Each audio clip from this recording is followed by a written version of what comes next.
Let's get you to breaking news right now in Northeast Bexar County, where the sheriff says remains were found stashed inside a home. The discovery was made on Rustic Trail Drive, not far from Walsham Road. KENS 5 reporter Megan Reyna joins us live. And Megan, we understand Sheriff Javier Salazar just gave a briefing.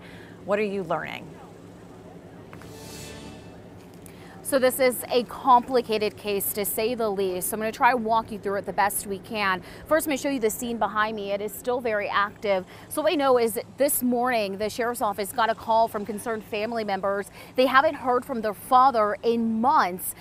Those family members say that whenever someone rang the doorbell, someone else answered it, and it turned out to be that man's son. The family was able to eventually get inside the home. The sheriff says that's when they discovered a badly decomposed body stashed inside a refrigerator that turned out to be that father that they were searching for. Now, they don't know if he had been killed or he died of natural causes, but they have taken that son, who is in his 40s, into custody, and he is a suspect in this case. So they don't know if he, again, had actually killed his father or if he had died of natural causes, but they do say they suspect that the son was cashing checks in his father's name. So they do know that that has been happening, and that the father also hadn't filled his prescription for his medication in a long time. So they believe that he may have been inside of that refrigerator for a long time, and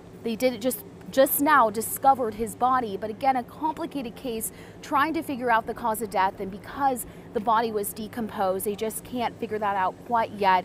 We'll continue to follow these developments here. I'm going to send it back to you for now, but we'll have those latest updates for you on KENS5.com. ECs.